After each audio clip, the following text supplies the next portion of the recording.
And we are on. Hey, everyone, and welcome to another episode of the Product Boss Podcast. I'm your host, Jacqueline Snyder, with my talented co-host, Minna Kunlo-Sitep. Hey, Minna. Hey, Jacqueline. So I'm so excited today because we are huge fans of this guy. We kind of talk about you often on the podcast. Awesome. And if you want to watch this, we are actually going to have a video of it. So we will put links in the show notes. But I want to introduce you to our guest today, who's Mike Michalowicz. Mike Michalowicz is an entrepreneur that has founded 2 multi-million-dollar companies. He's a keynote speaker and ultimately the author of what I would call an entrepreneur's financial Bible, Profit First, and Surge, the Pumpkin Plan, the Toilet Paper Entrepreneur, and now his newest book, Clockwork. Welcome to the Product Boss, Mike. Jacqueline, Minna, thank you so much for having me. We're so excited to have you. This is just a joy. So thank you. Oh, yeah. No, listen, the joy's all mine. Like, I get to talk about my stuff. Like, this is amazing. And you live in New Jersey. So I live in Jersey. Jersey. I'm a Jersey girl now. So that's what we were talking about pre-show. Have you had a Taylor ham, egg, and cheese is the question yet? No, I'm a little bit like also a bad vegan. So, you're a vegan. Okay. So that won't work so well. No. But I am trying to figure out how to say where I live. So on the highway, they say, what exit are you? Right. And you have to say your exit. Yeah. And I'm from LA where you call it the 101, the 10, the 405. So I was like, I'm off the 280. And they're like, there's no the. Off the 280. I love it. That's funny. Right? Yeah. So Mike, you're the owner of multi-million-dollar businesses and also the author of 5 books, and you've garnered thousands of fans, like loyal followers from around the world. 2 of us right here. Yeah, at least 2. Yeah. And you're a family man. You're a dad. You talked about your daughter. I think we listened to a podcast that you got a horse recently. She did. Yeah. Her life's dream, my daughter's life's dream was to own a horse one day. She's now 20 years old and she got a horse, but the best part is she negotiated it with her school. She goes to Rutgers University. Yeah. She negotiated where the school bought the horse for her, effectively. So boardroom, everything's covered. It's her horse. You must be so proud because that's like the key making of like an entrepreneur, like really working it and figuring out how to works it. She works it. That's amazing. So tell us, for people who don't know you, tell us about where you started, where your entrepreneurial journey began. Yeah. So entrepreneur my entire adult life. Right out of college, I became an entrepreneur. It was actually a drunken bet. I started working for a small computer store. I couldn't get a job out of school, a traditional job. So I worked at a computer store. I was that greasy kid that, you buy a computer and I try to push like a dot matrix printer on you to make my $5 commission. Mm-hmm. And one night went out for drinks with one of the guys that worked there and, had a few pops and we're like, I could start my own business, man. I'm smarter. And the owner just sits back in the back room smoking cigars and counting money. And it's all my sweat and effort. So I'm going to start my own computer business, which I did. Very quickly found out that the owner does not sit in the back room smoking cigars and counting money. He's probably taking Xanax. He's under such stress in making this business run. And so I became an entrepreneur because of drunkenness. That's not my advice, by the way. It's just the reality. And then from that point forward, fear became a massive motivator. Fear ultimately became confidence, and then confidence became aspiration.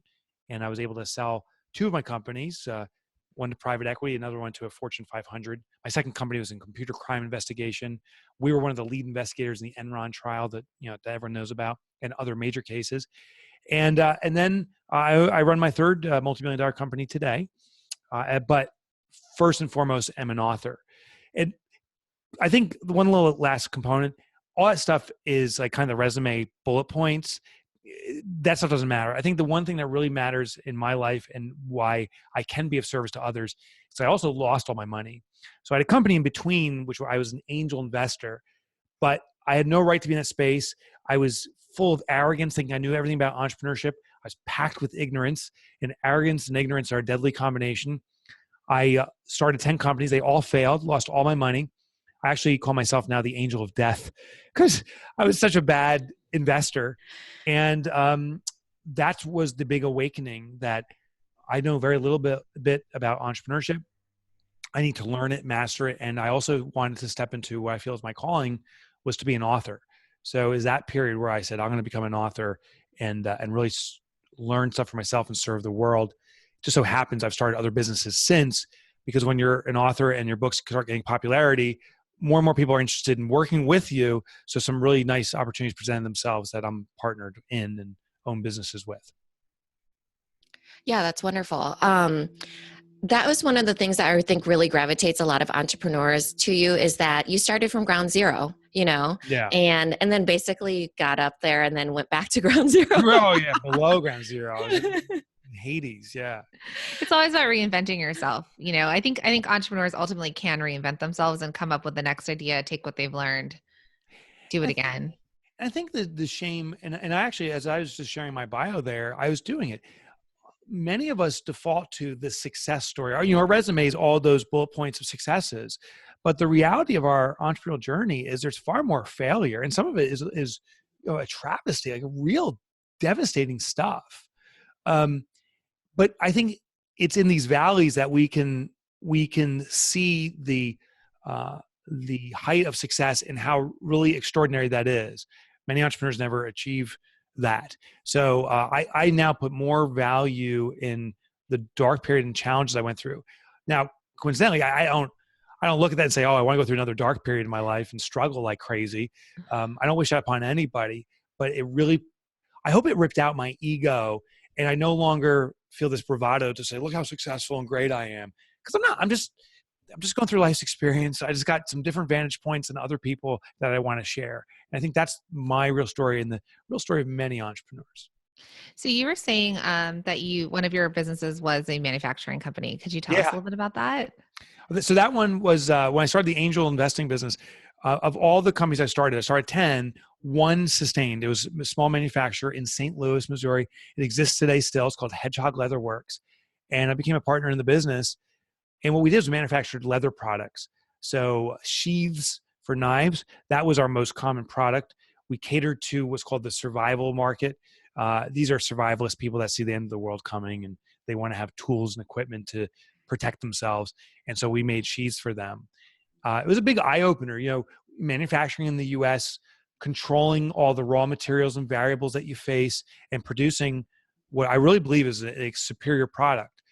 It was an extraordinary experience, extraordinary learning, and I'm just very proud of that business. So you don't necessarily bring the death to it, because that is a product business that survived.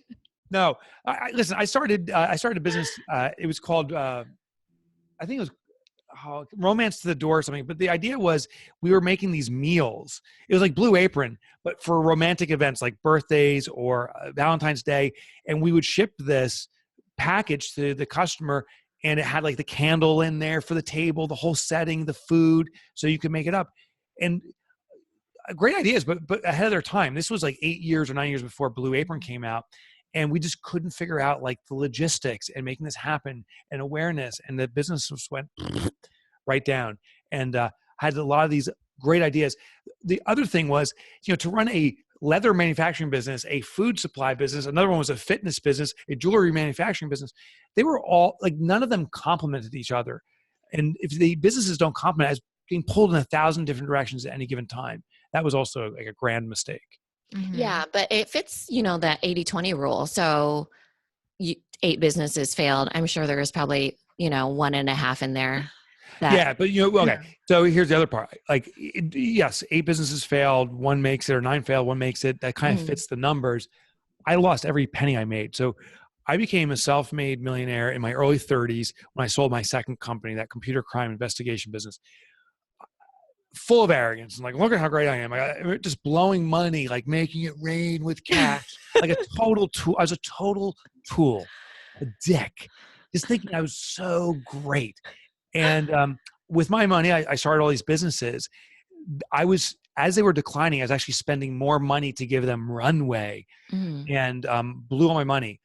And I share this in my books. I'll never forget the day. It was February 14th, which is Valentine's Day of 2008. I mean, this is only 10 years ago, or 11 years ago now.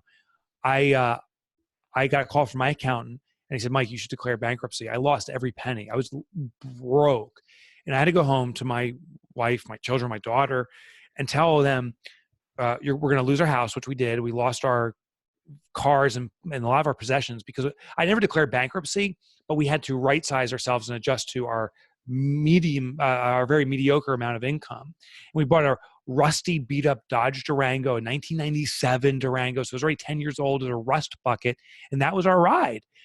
And it was devastating, not just the financial aspect, but just, it was devastating because I was no longer within how I defined myself to be. I wasn't living up to the standard I set for myself.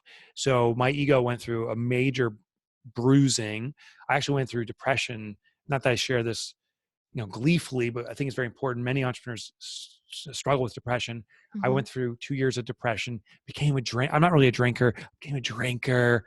And it was just a very dark period of my life, but it also became this awareness that there's a better way. And then ironically, I read a book called Profit First.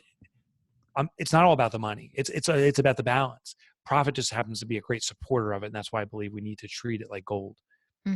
Yeah. So much of our identity is in our entrepreneur journey. Yeah. So it's just like when that mindset hits and then you're just like, oh, I didn't live up to that. It's really hard to shift back into what your idea of success is. And then we fake it. Yeah. Right? So I believe my life's purpose is to eradicate entrepreneurial poverty. And what I define as entrepreneurial poverty is the day you both started your businesses, anyone watching, the day we start a business, the people who are not entrepreneurs think, oh my gosh, you own a business now? You're a millionaire. And you don't even work. All you do is sit on the beach drinking margaritas. But here's the reality. The day you start your business, you take on this financial burden that most entrepreneurs struggle with for the rest of their lives. So we have no money. We're not millionaires. We're actually putting money into it that we don't even have. And we work our asses off forever. So this disparity between what's perceived and the reality is extraordinary. But we as entrepreneurs feel that we have to carry on that mythology. So we drive around, we pound our chest, we buy the Mercedes when we could never even afford it in the first place, just to show this air of success. And that's that gap. That's what I call entrepreneurial poverty. And I've devoted now my life through my books, through teaching, is to help entrepreneurs get to the reality of what's perceived. I believe we all should be wealthy. I think we should be joyful and happy. I think we should have time for balance to do what we want and we feel called to do. So that's what I'm trying to fix, that disparity. I think that works. I mean, I follow Profit First model. I have all the accounts. I have accounts in other places. So many accounts, so many. I knew I liked to. And then you get bookkeepers that are like, why so many accounts? I'm like, well, have you read Profit First? So, but it works. So like there are fluctuations, especially with product-based businesses. If you're sort of, you're having to pay out a lot, things are net 60 with getting money paid back, that sort of thing. There is just this fluctuation. So having money put in other places, and like you said, paying yourself. Because what I realized at some point, that I think my brother pointed out to me, because he's a money guy. He goes, you could get a part-time job at like anywhere and make more money than what you're doing right now. And you're awake all night and stressed and have this burden of like thousands and thousands and thousands of dollars for employees and all that. And so that I'm actually in the last year, my business is different. I don't actually have a product business anymore, but the Profit First model, for example, and making sure, because we have that burden. We have so much more of a burden as entrepreneurs. It comes home with us versus when you have a job, a career, you get to go, leave, and someone else is worrying about keeping the lights on. I think, what your brother said, that is the devastating truth. Most entrepreneurs would make more money if they simply got a job. At the same time, that is the knife to the chest. I mean, I remember when I was at my rock bottom moment, when we had no money, my wife coming to me and said, Mike, it's time. You have to get a job. And it was like this knife going into my soul and just digging around. It was so painful because entrepreneurship is control. Like we can do what we want to do, that we actually have control over our own destiny. Working for someone else is that you lose that control. It vanishes. And I think that's what we love the most, that we have total control over our degree of success. So I get it, and it's truthful. But the beautiful thing is we also have the opportunity to make money, and these simple systems, Profit First being one. There's other systems from other authors too that are amazing. If we simply leverage these simple systems, we can make so much more progress without having to change much about what we do. We can just put guardrails around ourselves and channel ourselves to higher degrees of success. And that's really what Clockwork is about, right? It's not really being productive, it's being effective. That's right. Mhm. So what I found, and I just got hired by my publisher to write my next book. So this is kind of an early reveal, but I found there is like this Maslow hierarchy of needs for business. Just what Maslow says is that there's a base need for all human beings. It's physiology. That meaning, we need food, water, oxygen to survive. And if those base needs aren't met, nothing else matters. Like, hanging out with my friends doesn't matter if I have no oxygen. I'm going to gasp for air. So, and it goes up for these different levels, the highest level being self-actualization. Well, I found in business, we also have these levels.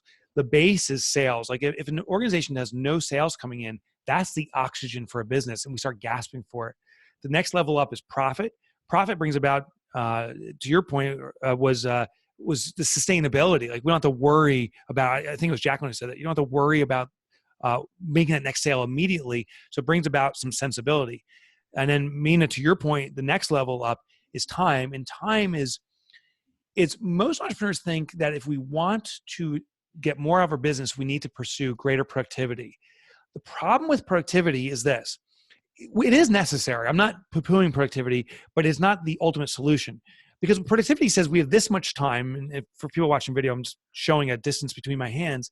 And if we become more productive, we can do the same amount of work, but in less time. So we actually press down the amount of work. But the inherent problem is this: it now frees up a gap of time. I've compressed down more. I'm getting more done, which means I also have a little more time available to take on more work. So the leader, the entrepreneur, takes on more work. We pack it down through productivity. We take on more work, and we literally become impacted with work. So, and then the problem, of course, is one thing goes awry. Maybe you all can relate to this. One mess up during the day, and the entire day is off because there's no extra time. Everything is packed down to the minute. That's what productivity does. In Clockwork, I explored the most successful businesses and found that they pursue organizational efficiency. And what organizational efficiency is, where you choreograph all the resources you have, your employees, but it's also your software and technology, your vendors, even your clients. You see how they can work collectively, and you orchestrate them collectively to achieve the results and the outcomes you want for your business. The analogy is almost like you're playing chess as opposed to being one of the pawns on the board. Mm-hmm. I love and that. there's a quote that you have that, and this is just, I'm sure it resonates for everyone, but you say you need to stop doing everything. You need to streamline your business so it can run itself. So ultimately you want our businesses to be well-oiled machines. Yeah, exactly. A definition of a true business is a business that runs independently of the entrepreneur, the owner of the business. And it's funny, offline we were talking about, I myself, I live the books I write. Literally tomorrow, I'm leaving for the next 4 consecutive weeks. My assistant is disconnecting my email. She's changing the passwords on it. I'm offline. And the reason isn't so much so that I can enjoy vacation, which I will between me and you. Like, that's going to happen. We are starting off with Mai Tais tomorrow morning. Amazing. But the real reason is so that the business can run itself, so that my team is promoted to making the decisions that perhaps they were relying on me in the past, or I was even encouraging them to ask. They have to do it on their own. It will prove that the systems are working. And when I come back, I don't expect something flawless. I expect problems to happen. But those problems that happen are the things that I need to work on so that the next time I go away for 4 weeks, they don't happen again. That's our role as an entrepreneur, is to be the creator of systems. And the only way to test systems is actually to extract yourself from the business and stop being a superhero swooping in and fixing things. So true. Yeah, there's that 4 steps, right? The doing, the deciding, delegating. I can't remember all of it, It's but the I 4 Ds. I pulled out something that you said that totally shook me, and that is, in so many words, that true delegation is not delegating tasks, it's delegating the outcomes. Yes. And we all want to make those decisions as business owners, decide, here's your task and I'll make the decisions for you. But it's really, you should be delegating the outcomes. And that's the hard part. So I believe we fall victim's not the right word, but many of us fall victim to what I call the superhero complex. And I believe Superman's kind of a dick. And not being sexist, I believe Wonder Woman's a dick too. Because here's what happens. Superman and Wonder Woman come in and they save the day. There's that super villain that they're fighting, and the police force is unable to take care of it. Superman swoops in, fights Lex Luthor. But if you think about it, there's two things happening. First of all, he is disabling the police force from achieving the skills to defend themselves. The police force is dependent upon them. Everyone's like, please, Wonder Woman, please save us again. The other problem is the wake of destruction they leave behind them. Superman like destroys the entire city and says, oh, sorry about that. I got rid of Lex Luthor. Fix the city for billions and billions of dollars. Superman, stay on Kryptonite and let us figure out how to fix our business. Wonder Woman, go back to Paradise Island. We got this. Teach us, but let us get this. As an entrepreneur, we got to get out of that superhero syndrome. But the thing is, it feeds our ego. We saved that client that was going to leave us, and we saved them, and we're like, yeah, I did it. Or that one employee that was threatening to leave or something, we saved that situation. We're like, look, I'm the superhero. But we really need to empower our team to manage all those elements. The 4 Ds you talked about, doing all the way up to designing. Most entrepreneurs are in the doing phase. It means they do the work that supports the business, which means they're carrying the business on their back. We need to scale up to the highest level D, which is designing. And designing is where we're choreographing the resources we have to achieve the outcomes we want. We're not actively doing it. The business is running on its own. We're simply controlling the dials to get the most results as efficiently as possible without any of our effort. And one last thing, a business that can run without the owner is the most valuable business.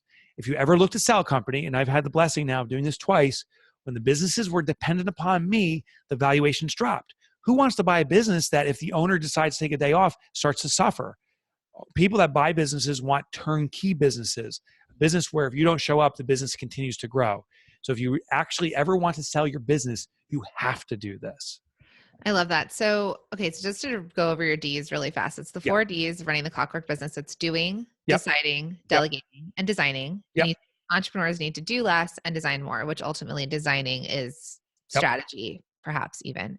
So in talking about a product-based business, they're starting out at that doing phase. A lot of them might be makers. They're making the product themselves, working the line. Yeah. Or they've invented the product. They have a manufacturer contractor that they're working with.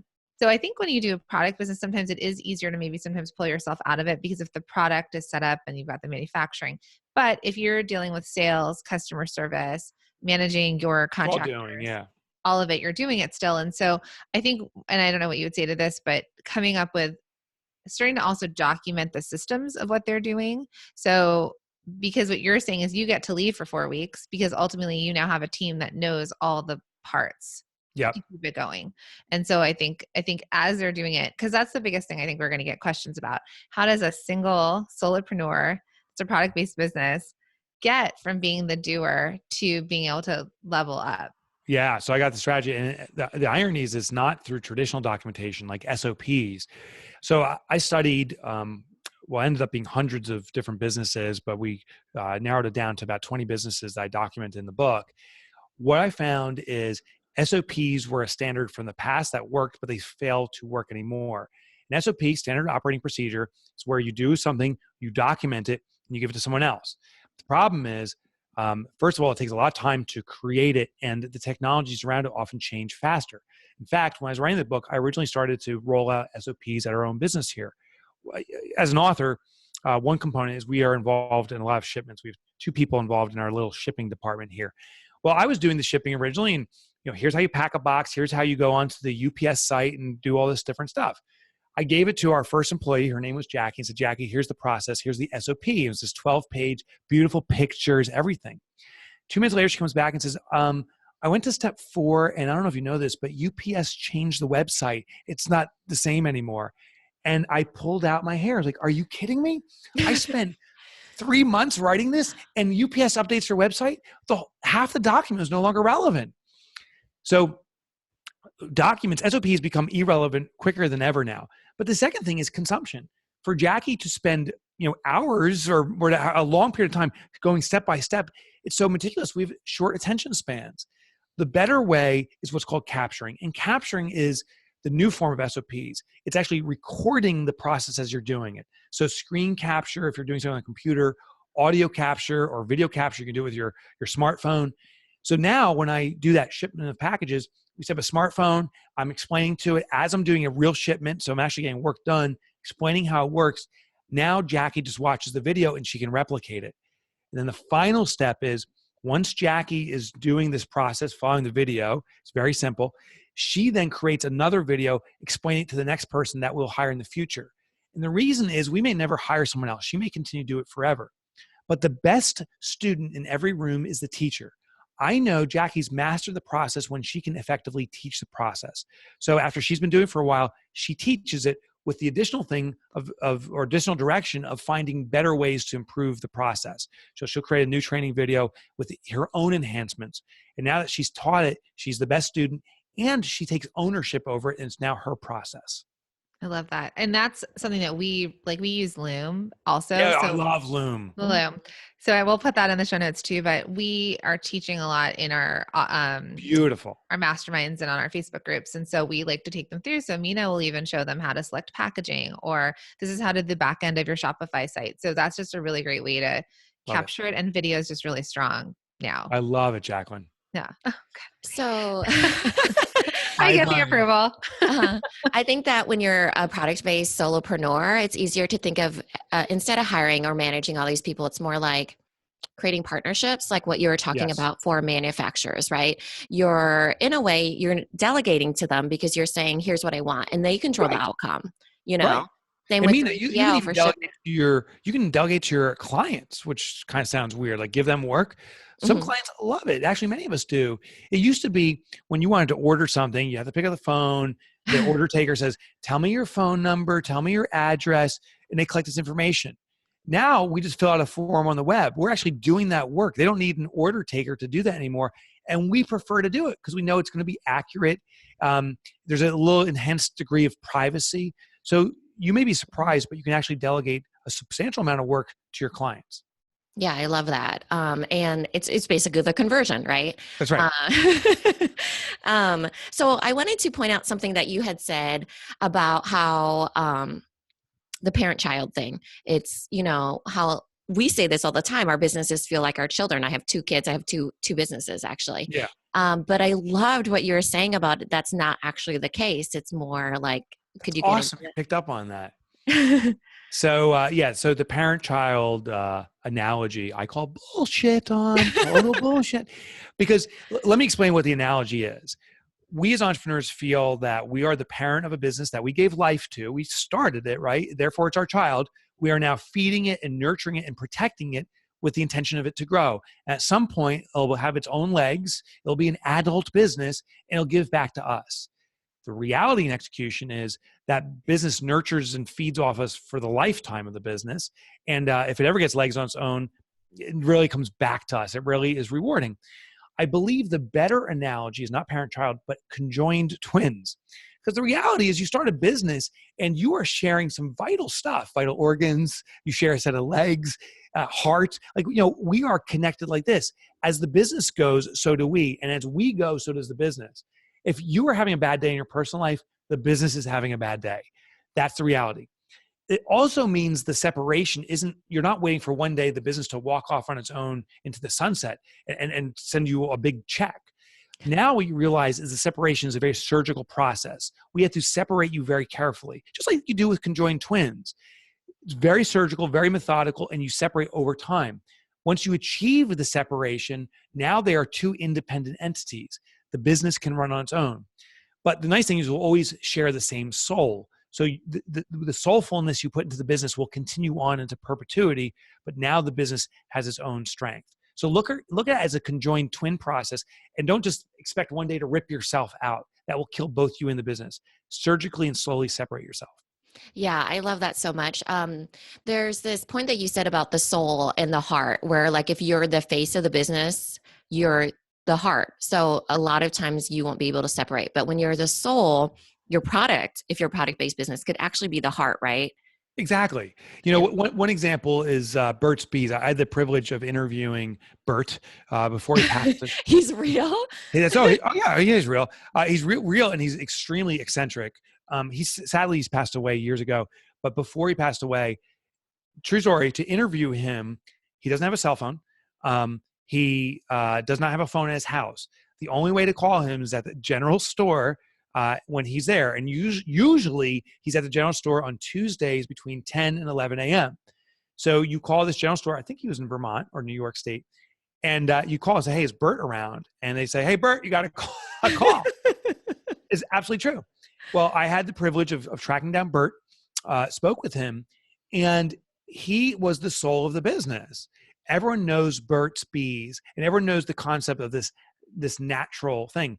Bert is a beekeeper. He was a beekeeper, and he was passionate about his bees and being natural. He was the soul of the business. He absolutely wasn't the heart. I would argue, actually, he was probably not a good entrepreneur or businessman in the traditional sense. But he was an extraordinary one because in the soulful sense, he brought a soul to this business that we hadn't seen before. So you can be the soul and not the heart. It is a choice. You have the right to be the heart, but the second that you fail, the entire entity fails because you're the heart after all.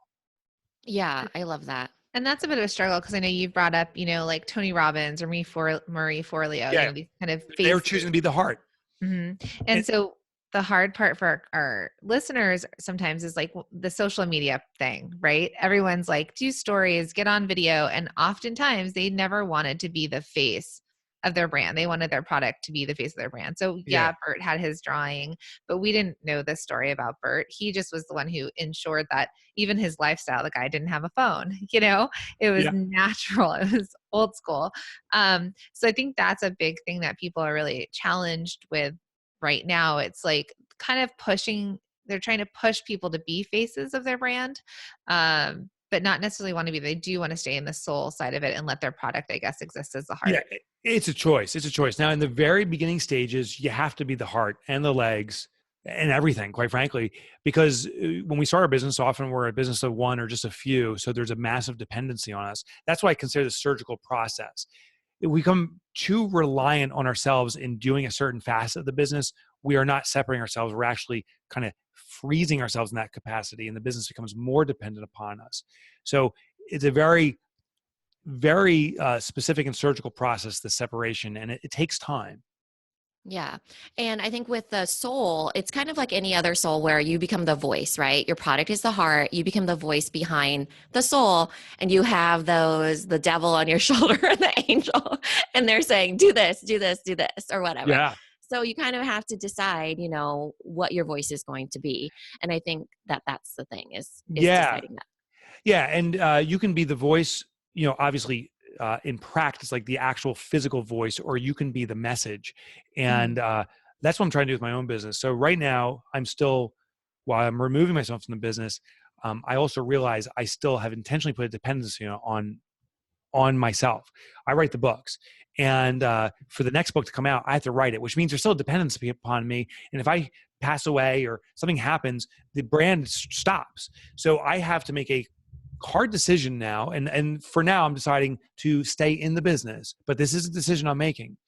I could start a For Dummies series, the entrepreneur's equivalent, and have other authors writing the books and control the messaging. So I could do that, but I'm not ready for that.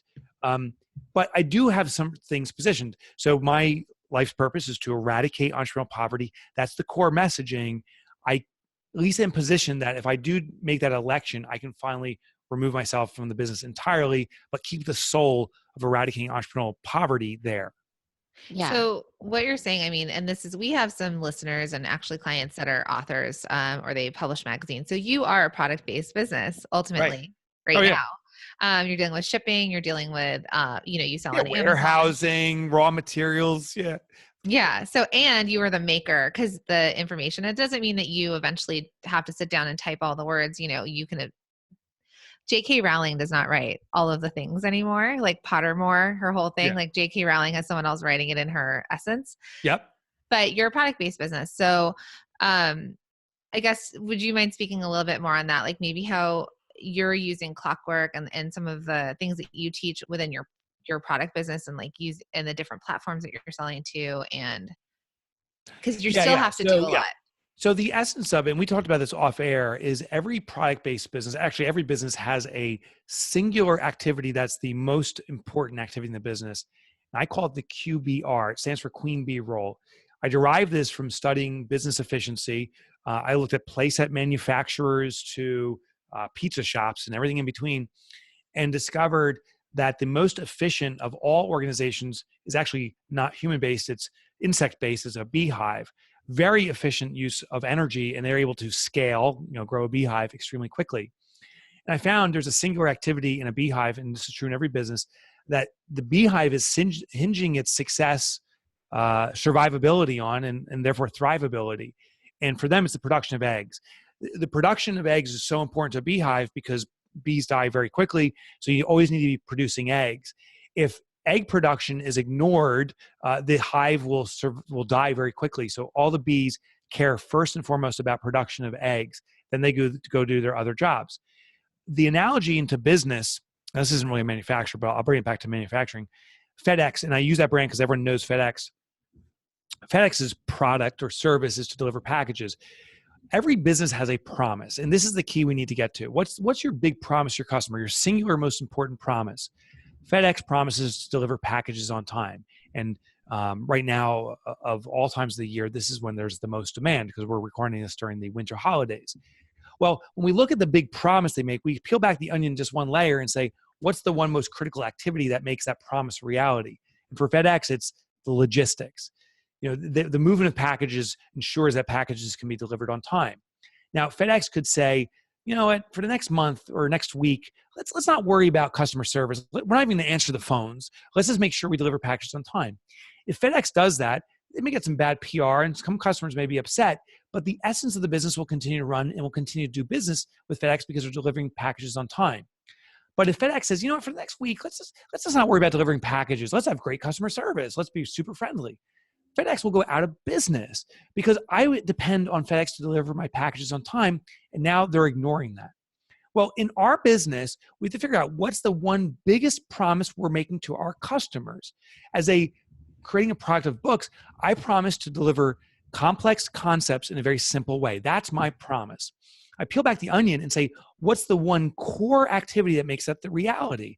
And it's the writing of books that are very actionable. So writing books is my QBR, Queen Bee role, the most critical activity in my business. There's tons of other stuff going on in our business here. Shipping books, calling the manufacturer to make sure it's printed, the printing presses, to making sure stock is maintained, customer service, and all this stuff. All that stuff is important, but nothing trumps the necessity to write amazing books. That's the essence of it. And if I write amazing books, but we have a problem with printing and things are delayed and or something happens, I will still come out ahead because I wrote amazing books. If I write shitty books, but we deliver them on time and stuff, I will lose all my readers. So in our manufacturing business, figure out that core element that everything is hinging on. There's another book that I haven't written called The Goal.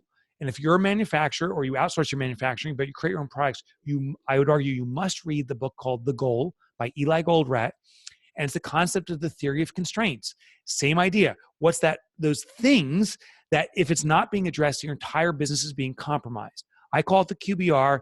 Eli Goldratt called it the theory of constraints, or TOC. We need to identify the biggest constraint in our business and make sure it's humming along. If it does, the entire business gets elevated. Yeah. So a good template while I was listening to you, which is so completely brilliant, by the way, is if you're a product, what is your singular activity? Then flip it. So yours is the books, right? Your singular activity is writing the books. It doesn't necessarily have to be you. You are not the queen bee. That's the queen bee role. Right. And then what's your promise? Eradicating entrepreneurial poverty. And then the flip side to think about it is, what are your customers depending on you for? So what do your customers depend on you for? The transformation. They depend on, right. So my customers, in my case, depend on me for complex concepts in business to be made very simple and actionable. Right. So I'm delivering that. And the books have to do that. My mission, my great aspiration is to eradicate entrepreneurial poverty. But at an individual level, when I serve a customer, they don't care about eradicating entrepreneurial poverty. They care about their poverty, but they don't care about that global. So that's my global mission. They care that they get something that within minutes or hours that they have an impact on their business and their business is moving forward. If I fail to deliver on that one thing, nothing else matters. Yep. Because they are depending on you for it. Exactly. Right. And I love that. And I like that. And thank you so much for walking us through that, because I think sometimes unraveling how successful businesses have concepted their product and their mission. So we have an episode, I think, on mission, vision, and values for your business. And that's the big idea. And then we're getting down to the products that are ensuring that happens. And so this is some work, I guess, for our listeners to really think about this, like listen to what Mike has said, and then what you can do with your business about your product. How do you define that?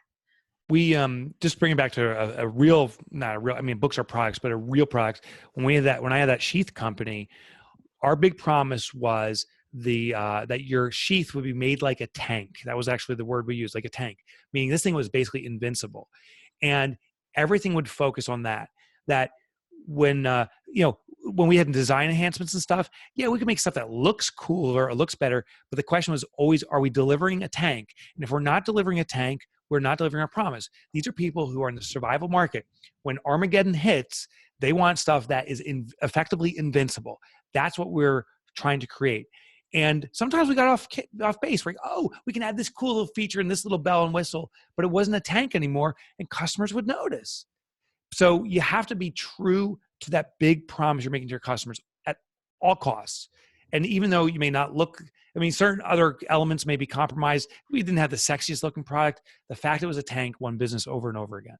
Yeah. I love that. And plus, what a niche, right? People who are expecting Armageddon. But such a market. So many people too. But get into it. Like if you guys are thinking about what product to do, I read this whole article on all the NorCal, like where the Google, where is it? What do they call them? Silicon Valley people with all the money. They are paying so much money right now for these like underground bunkers that are going to survive for whatever because of this survivalist thing.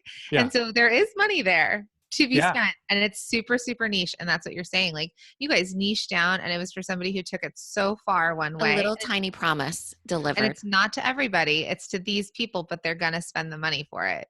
I read an article about, so I play guitar, and I read an article about a guitar manufacturer. I think it was Gibson, but now I don't recall. So don't quote the brand, but I think what the leader of that company did was fascinating. This company, we'll just say it was Gibson, sales were dropping and dropping. Now Gibson, many guitars too, are known for its sound, the sound quality it produces. Some guitars are known just for the outrageous designs, but Gibson for its sound quality. The sales were dropping because they were starting to outsource to inferior manufacturers that didn't really care about sound. They were the Gibson brand, after all. They were a famous brand. And sales were dropping. The new CEO came in, called the entire plant in, their manufacturing plant, where they were assembling all these parts they had manufactured overseas, brought them all together. So there was like 500, 1,000 people in this room. He takes their nicest guitar that just came off the line and says, everyone see this guitar we just made? And starts smashing it against the ground. And he starts saying, this is shit. We're making shit. We're known for making music, not for cheapness. We got to get back to making extraordinary quality. And subsequently, Gibson, over time, has turned around extraordinarily well because they got back to that promise they're making. Never compromise the promise, and the one activity behind it, which is called the QBR, is the most important activity to support that delivery. Yeah, amazing. This is like, whoa. I know. I think it was Gibson. Now it could have been Fender, though. That's the only thing. Yeah. But a guitar company that promised one thing and wasn't delivering on it. Right. And how cool is that CEO smashing that guitar? Like, cool. One chance. And I love the visceralness of that. I can just see the line workers who just, these guitars, they sell for thousands of dollars. They're polished and finished. He took the highest, most preeminent guitar and said, this is shit. The gasp from everyone. But also, the seriousness about it. I think that's a great visceral implementation of commitment to quality or commitment to what your promise is. Absolutely. So we like to end our interviews with some fun questions. Are you ready to start those? Sure. They're so easy. These other ones were not fun at all. No, not fun. These are like really, no, but thank you. That was ones. This is great because oftentimes so much of the information coming out to our listeners and just the information out there is not so specific to products. So I really appreciate that you're able to it's my joy. Turn that for them. It's like, it's those aha moments. Good. Thank you, Oprah. Okay. So jumping into the fun questions. So it's just rapid fire, answer them at will. So what is your coffee order? Order meaning, like what would you order when you go get coffee? Oh, that's so funny. So I actually never order coffee. Now I do drink coffee. Okay. And now I have a new, yeah, somebody else do it. So we have no. We have a Keurig. So I just use the Keurig. The funny thing is that we just landed a coffee sponsor. It's 8:00 coffee. So I'm Oh. going all 8:00 coffee now. Great. This is the first time that they're going to have to pay for that one. Yeah, exactly. So They're we have really going to need to pay us as we well. have vats of 8:00 coffee coming to our office. So it's That's always an amazing. 8:00 coffee. I will never not drink 8:00 coffee. Decaf though, always decaf. Okay, decaf. Good to know. Okay. So what is the favorite thing on your desk? Probably my Alexa or Echo. Oh, I can't even know what they call it. They call it, The dots, and you turned her on. it just fired up. You probably can't hear it because I said its name. It's speaking now. Well, it is going to turn on everybody else's that's listening to this podcast. Exactly. So- Alexa. Alexa. I loved it. We've We done did that that. so many times because you can play our podcast on there. So we were teaching them how to do that.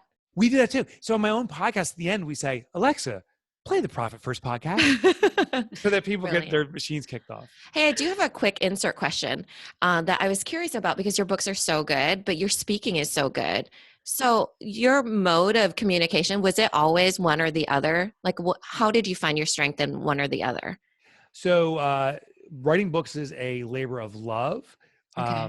Speaking is a love. So I actually like public speaking the most, but I also realize that books are the greatest impact. So Clockwork literally took me 6 years to write, and Profit First took me 4. My next book that comes out next year, I've already been working on for 3 years. And it's not like writing all the time. It's conceptualizing and so forth.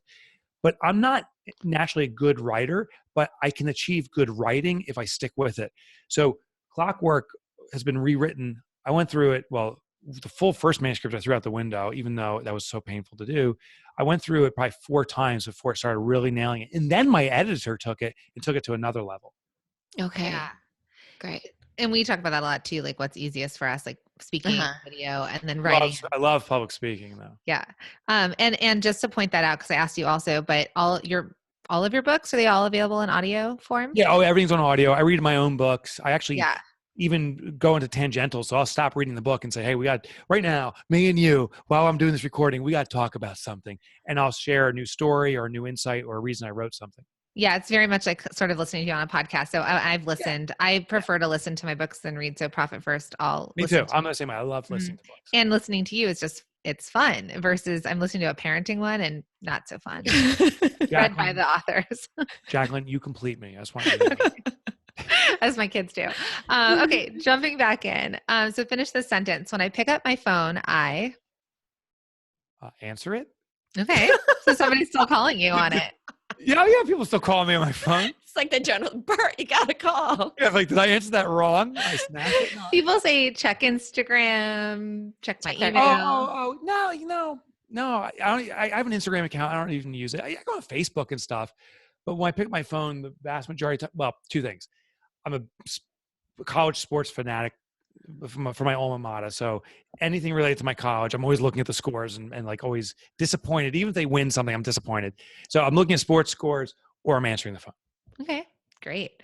Okay, so how about this one? You wish you knew how to sing, because and I may actually take singing lessons because I play guitar.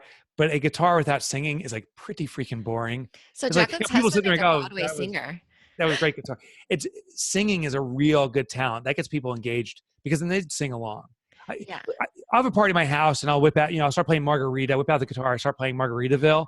And no one cares about the chords. They care about the lyrics. When you sing it, yeah. Well, then you just get them to sing it. It's bringing them in. I do. Hey guys, I'm going to jam and you will sing. Nobody ever knows the words. No, but I was saying Jacqueline's husband, he plays guitar and he's a Broadway singer. So that might be, So if you need voice lessons, I'll just call in on the voice Zoom. Lessons. During my 4-week vacation, I actually may be taking some. I'm trying to figure out the time. Which is why I live in New Jersey. When people ask me, why are you from California, live in New Jersey? Because my husband has to work on Broadway. Yeah, he has to. Oh yeah, what a shame. He has to. I mean, amazing. That's amazing. It's just cold. All right. And you can tell I'm California because I'm freezing. Okay. So what was the last show you binge watched? Do you watch TV? Yes, I do. Rarely. The last I binge watched was, oh my God, that show about Breaking Bad. Oh yeah. That was amazing. Yes. I felt conflicted. I didn't know if I should be rooting for him or Oh, not. yes, right. That's all. Right. You hate him and you love him at the same time. Yes. That's how it is with Ozark. You'd probably like that. Ozark, you should Oh, jump I gotta into. watch. Yeah, I haven't binge watched in about a year or two, but that You have 4 weeks. amazing. You You 4 weeks do nothing but binge watch. What was that? Do nothing but binge watch shows In your on your next 4 vacation. weeks. The next 4 weeks, I'll come back. I'll be like this. I'm barely even able to walk, but I'll see everything Ozark. You'll know. Yeah. Okay, so what should your business card actually say? Like the title of your business card. Yeah. Which Do actually, I don't have a business now. card. Yeah. If I had a business card, I'll tell you one thing. It does not, they never had, and it never will have a title. I hate titles. I'm not the president or the CEO. I have to serve that capacity at times, but I am just as much equal to my colleagues here as they are to me. So, I would actually think I put a phrase on there. Let's look over to each other. And what I mean by this is, as my book popularity has grown, some people occasionally say, Mike, I really look up to you. And I hate that. I am flattered, but I don't like it because that means that they feel inferior to me. And that means I'm doing something wrong. I don't want people looking down at me either. I think we're all just on this big kind of life cycle and we're just at different spots. And since it's a big circle of life, we should never look up or down at each other. We should simply look over to each other. We're all the same. So that's what it was saying. The round table. King Arthur's round table, right? King Arthur's round table, yeah. So, and then the next question is, do you have an alter ego or a stage persona? So like Beyonce has her Sasha Fierce. Do you have anything that you need to? I do. It's the performer. So when I go onto stage, I learned this from this guy, Todd Herman, who's a friend of mine now.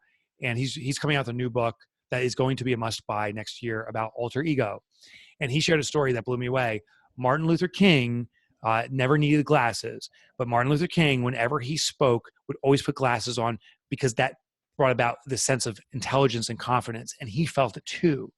For me, my outfit or gig is I wear a vest. I always wear a vest. And when I put that on, I'm no longer Mike Michalowicz. I am now the performer. I don't believe public speaking is speaking. It's a one-person show. It's a Broadway. There you go. It's a theatrical event. That's my job, to be the performer. I love that. That's interesting. It's like when you're a podcaster and you put the headphones on and you become Minna, the podcaster, or whatever. Right, right. But you have to. Yeah, I think we have to feel that energy. Like it's like we're someone different now, and it's a short-lived thing. I think the mistake I was making originally, saying, "Oh, I am the performer" or whatever, all the time, and that's not true. It's just in these moments where we're putting ourselves out there as a podcast or doing that sales call or whatever it is, that then we have to feel this energy, say, okay, for the next 10 minutes or 2 hours, this is now who I am. Yes, I love that. Okay, so last question. We've often heard that entrepreneur years are like dog years. So, 7 years, it's like super fast. Yeah. So what would you tell baby Mike Michalowicz now that you are him now? What would you tell the baby version of yourself of entrepreneur? First, I'd be, you're so cute. The baby entrepreneurial version. Yeah, I would. So my addiction to babies is I love baby ears because the cartilage is so soft. It is just like it's and like fuzzy, a sponge. It's so cute. Yeah. So I would definitely play with my ears and pinch myself. Then I'd say I think I'd just say like the dark periods are going to be some of your best periods ever. Because I would have never believed that. Never. I thought it was all about success. It's actually the failure that I'm going to grow the most from. And that's the most valuable. And you know what? And I would have told myself that, and I'd be looking at myself, and I still call bullshit on myself. I'm like, maybe bullshit, right? And then I poop my underwear. Like that, I think, or hopefully diapers. I don't think I would believe it. And I wonder even now, as I say that, if I believe it, I do really believe it, but I wonder when I go into my next dark period, and it happens for all of us, it's cyclical. When that comes, will I really believe this is the best time of my life? Yeah. I think that if you picture it as like your success, your failure is part of your success, then you just have to get through the failure to get to the success. Yeah. They're conjoined twins. They're conjoined twins. Yeah. Okay, Mike. Well, thank you so much for being on the podcast. We It's been a loved joy. having you. And can you tell our listeners how they can connect with you, find you, and buy all the books? Yeah. Go on a shopping spree at Amazon for all. But you can go to MikeMichalowicz.com. Listen, it's long, it's Polish. No one spells it correctly. I don't. There's a shortcut. It's MikeMotorbike.com. That was my nickname in high school. The irony is I've never driven a motorcycle and I never plan to, but go to MikeMotorbike.com. All my books. I used to write for the Wall Street Journal. I'm a podcaster. It's all there. Okay, Amazing. perfect. And we'll put it in our show. My dad's American name is Mike, and all of our emails that we set up for my dad are Mike Bud Beer. Oh, I love it. Because he loves Budweiser, made up by his daughters. Bud Beer. He's a boozer. I love it.